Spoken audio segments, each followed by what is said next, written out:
올해 12월 금값이 2만 달러를 찍는다는데 누군가 엄청난 돈을 걸었습니다. 지금 금 한 온스가 5,000러 근처인데 거기서 4배를 더 올라간다는 시나리오에 하나만 계약 이상을 쏟아부은 겁니다. 미쳤다고요? 1년 전에도 똑같은 말이 나왔습니다. 금값 5,000달러가 현실이 되기 전까지는요. 그런데 더 놀라운 건 따로 있습니다. 금값이 폭락하던 바로 그 순간 미국 정부는 조용히 역사상 처음으로 음을 국가 핵심 광물로 지정했거든요. 월가의 거대 자본과 미국 정부가 같은 방향을 바라보고 있다면 그게 우연일까요? 지금부터 이 두 사건이 연결되는 지점을 파헤쳐 보겠습니다. 지난 월요일 금 선물 시장의 표면은 조용했습니다. 종가 4,990달러, 별다를 게 없어 보이는 숫자였죠. 그런데 그 아래 옵션 시장에서는 완전히 다른 일이 벌어지고 있었습니다. 누군가 2026년 12월 만기 상품에 조용히 그러나 엄청난 규모로 돈을 밀어넣고 있었던 겁니다. 구조는 이렇습니다. 금값이 15,000달러를 넘는 순간부터 수익이 나기 시작해서 2만 달러에서 이익이 고정되는 이른바 스프레드 구조, 거기에 1만 계약을 쏟아부었습니다. 자산운용사 스테이트 스트리트의 아카시 도시는 이걸 값싼 복권이라고 불렀습니다. 초기 비용은 낮지만 터지면 수익은 천문학적인 구조라는 뜻이죠. 여기서 잠깐 생각해 보세요. 현재 가격 대비 300% 이상 올라야 수익이 나는 베팅에 거대 기관이 지갑을 열었다는 게 무슨 의미일까요? 개인 투자자가 충동적으로 넣는 돈이 아닙니다. 이건 리스크를 계산하고 데이터를 분석하고 그 위에 확신이 쌓였을 때 나오는 움직임입니다. 그리고 이 베팅이 터무니없어 보인다면 딱 1년 전을 떠올려 보세요. 그때도 금값 5,000달러는 망상 취급을 받았으니까요. 그 예측이 현실이 된 지금 시장은 이미 그 다음 판을 짜고 있는 겁니다. 그런데 이 베팅이 나오기 직전 시장에서는 충격적인 일이 있었습니다. 금값은 지난 1월 5,600달러로 사상 최고치를 찍었습니다. 분위기는 뜨거웠고 모두가 상승을 외쳤죠. 그런데 트럼프가 차기 연준 의장으로 케빈 워시를 지명하는 순간 시장은 그대로 얼어붙었습니다. 워시는 돈줄을 쥐는 매파 성향의 인물입니다. 장이 기대했던 건 정반대였죠. 인플레이션을 어느 정도 용인하면서 돈을 풀어줄 온건파 의장, 그 기대가 한순간에 박살난 겁니다. 결과는 참혹했습니다. 금값은 장 16% 폭락하며 1983년 이후 최대 낙폭을 기록했고 은값은 단 몇 시간 만에 39%가 증발했습니다. 46년 만에 최악의 날이었죠. 상승에 베팅했던 투기 세력들은 담보가 부족해지면서 강제로 포지션이 청산됐고 시장은 아비규환이 됐습니다. 다들 탈출하기 바빴죠. 그런데 바로 그 순간 누군가는 반대로 움직였습니다. 모두가 도망치던 그 자리에서 금값 2만 달러를 향한 하나만 계약의 새 베팅을 시작한 겁니다. 패닉이 절정에 달했을 때 들어오는 자본, 이게 단순한 역발상일까요? 아니면 남들이 모르는 걸 알고 있는 걸까요? 그렇다면 이 베팅의 근거는 뭘까요? 단순한 감이 아닙니다. 훨씬 더 근본적인 이야기가 깔려 있습니다. 지금 전 세계에서 조용히 그러나 빠르게 무너지고 있는 게 하나 있거든요. 바로 기관에 대한 신뢰입니다. 각국 중앙은행들의 움직임을 보면 이게 더 선명하게 보입니다. 2025년 한 해에만 전 세계 중앙은행이 사들인 금이 1,000톤을 넘었습니다. 중국, 폴란드를 비롯한 여러 나라가 국가 안보 차원에서 금을 공격적으로 쓸어담고 있는 거죠. 그런데 더 충격적인 건 따로 있습니다. 그 매입량의 절반 이상이 미신고 물량이었다는 겁니다. 각국국 정부가 대중 몰래 조용히 금을 쟁여놓고 있다는 얘기죠. 왜 그럴까요? 답은 간단합니다. 법정 화폐를 더 이상 믿지 않기 때문입니다. 실제로 미국의 부패 인식 지수는 역대 최저를 기록하며 바하마와 같은 수준으로 떨어졌습니다. 서방 국가 전반에 걸쳐 시스템에 대한 불신이 임계점에 다다른 거죠. 화폐 가치가 흔들리면 사람들은 본능적으로 실물을 찾습니다. 금이 단순한 귀금속이 아니라 최후의 방어수단으로 격상되는 건 이런 맥락에서 나오는 겁니다. 중앙은행들은 이미 그 답을 알고 움직이고 있는 거고요. 그럼 미국 정부는 왜 화폐 가치가 떨어지는 걸 막지 않는 걸까요? 아니, 어쩌면 막을 수가 없는 건지도 모릅니다. 숫자를 한번 보겠습니다.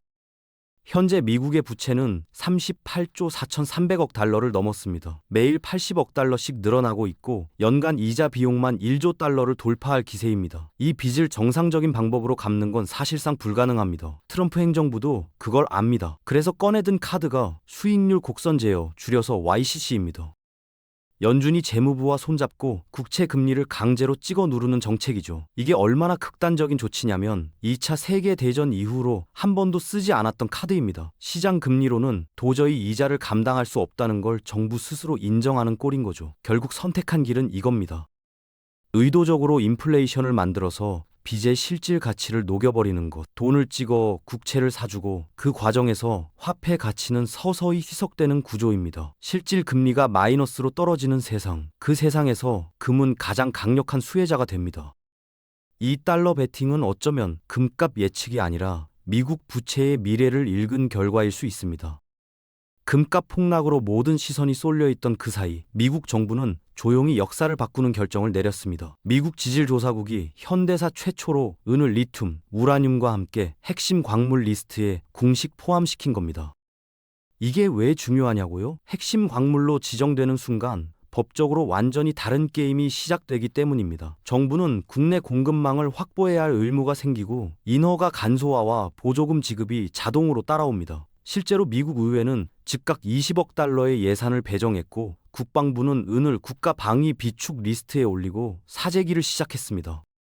잠깐, 국방부가 은을 사재기한다고요? 맞습니다. 은은 이제 반짝이는 귀금속이 아닙니다. 태양광 패널, 반도체, 전기차 배터리, 그리고 미사일을 포함한 각종 군사 장비에 없어서는 안 될 전략 자산이 된 겁니다. 정부가 공식적으로 선언한 거죠. 은은 경제와 국가 안보에 필수적인 물자라고.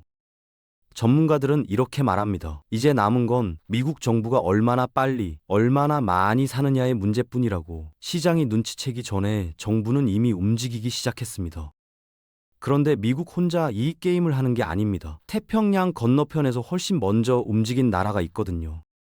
2026년 2월 1일 중국은 은을 수출 통제 목록에 추가했습니다. 전 세계 정제 은 공급의 70%를 쥐고 있는 나라가 그 문을 걸어 잠근 겁니다. 구도가 보이시나요? 미국은 은을 핵심 광물로 지정해 비축하려 하고 중국은 전략 자원이라며 수출을 막아버렸습니다. 두 초강대국이 실물 은을 놓고 정면으로 충돌하고 있는 거죠. 태양광, 전기차, 반도체, 군사장비, 첨단 기술 전반에 은이 들어가는 만큼 이건 단순한 원자재 싸움이 아닙니다. 미래 산업의 주도권을 건 자원 전쟁입니다. 그 결과가 지금 시장에 그대로 나타나고 있습니다. 상하이 선물거래소와 뉴욕 상품거래소의 M은 재고는 수년 만에 최저치로 떨어졌습니다. 실물 시장이 바짝 말라가고 있다는 신호죠. 여기에 은 임대료까지 급등하고 있습니다. 빌려줄 은 자체가 없다는 뜻입니다. 공급이 쪼들릴 때 나타나는 전형적인 패턴이 하나씩 현실로 나타나고 있는 겁니다. 두 강대국이 같은 자원을 향해 반대 방향에서 달려오고 있습니다. 그 사이에 낀 시장이 어떻게 될지 답은 이미 나와 있습니다. 지난 2월 은값이 121달러까지 치솟던 날을 기억하시나요? 그날 시장에서는 가격보다 더 충격적인 일이 벌어졌습니다. 은 재련소와 도매상들이 줄줄이 영업을 중단한 겁니다. 수요가 없어서가 아니었습니다. 시스템 자체가 고장난 거였죠. 무슨 일이 있었냐면 재련업자들이 가격 변동을 막으려고 선물 시장에 걸어둔 매도 베팅이 있었습니다. 그런데 가격이 너무 빠르게 오르면서 담보금이 폭발적으로 불어났고 신용한도가 바닥나버린 겁니다. 공급망 전체가 순식간에 얼어붙었습니다. 사고 싶어도 살 수 없는 상황이 된 거죠. 결국 가격은 꺾였습니다. 그런데 이게 진짜 무서운 이유가 있습니다. 한번 무너진 금융 인프라는 다음 폭등 때 더 취약해질 수밖에 없거든요. 시스템이 감당할 수 있는 한계는 정해져 있는데 실물 수요는 계속 커지고 있으니까요. 그런데 여기서 흥미로운 신호가 하나 있습니다. 은값이 반토막 나는 조정이 왔는데도 은 광산 주식들은 그만큼 빠지지 않고 버텼습니다. 시장 경험이 있는 분들은 아실 겁니다. 금속 가격이 조정받을 때 광산주가 버티는 건 항상 더 큰 상승을 위한 발판이었다는 걸. 이번에도 그 패턴이 반복되고 있습니다. 은 시장을 움직이는 힘이 하나였다면 이미 가격에 다 반영됐을 겁니다. 그런데 지금은 세 방향에서 동시에 당기고 있습니다. 산업 수요, 투자 수요, 그리고 이제는 정부 비축 수요까지. 이 세 가지가 한꺼번에 은을 향해 달려들고 있는 거죠. 산업 쪽만 봐도 심상치 않습니다. 태양광, 반도체, 전기차, 미래 산업이라고 불리는 것들 대부분에 은이 들어갑니다. 그런데 채굴 공급은 이 속도를 전혀 따라가지 못하고 있어요. 이미 5년 연속으로 수요가 공급을 앞질렀습니다. 여기에 시스템 밖에 실물 자산을 찾는 거대 투자 자금까지 은 시장으로 흘러들어오고 있습니다. JP모건을 비롯한 대형 은행들도 최근 선물 시장에서 슬그머니 매수 포지션으로 돌아섰고 싱가포르로 금속 데스크를 옮기는 등 조용히 진영을 바꾸고 있습니다. 큰 손들이 방향을 틀었다는 건 그냥 지나치면 안 되는 신호입니다. 역사적으로 귀금속 시장의 수익 90%는 전체 기간의 단 10% 동안 발생했습니다. 대부분의 시간은 지루하게 횡보하다가 짧고 강렬하게 폭발하는 구조죠. 전문가들은 지금 은이 바로 그 가속 구간의 입구에 서 있다고 봅니다. 그 10%의 시간 안에 있느냐, 밖에 있느냐, 그게 결과를 완전히 갈라놓습니다. 만약 금값 2만 달 베팅이 현실이 된다면 은은 어떻게 될까요? 역사적 금은 가격 비율을 적용하면 은값 300달러에서 400달러 이상, 지금 가격에서 3배, 4배가 뛰는 시나리오입니다. 여기에 2026년 2월부터 미국 대기업 퇴직연금에서 금과 은 투자가 공식 허용됩니다. 직장인 박 과장이 매달 넣어온 퇴직연금, 그 돈이 이제 은 시장으로 흘러들어올 수 있게 된 거죠. 은 시장은 규모가 작습니다. 그 자금의 아주 일부만 들어와도 가격은 폭발적으로 반응합니다. 지정학적 변수도 있습니다. 이란과의 전쟁 가능성이 거론될 때마다 안전자산 수요와 군사 장비용 실물 수요가 동시에 불붙습니다. 은은 안전자산인 동시에 전쟁 물자이기 때문입니다. 실물 수요의 압력은 사라지지 않았습니다. 터지는 건 시간 문제입니다. 결국 모든 퍼즐이 하나로 모입니다. 2만 달 베팅, 핵심 광물 지정, 중국의 수출 통제, 중앙은행의 비밀 매집, 이것들이 우연히 같은 시기에 겹친 게 아닙니다. 하나의 거대한 흐름이 만들어지고 있는 겁니다.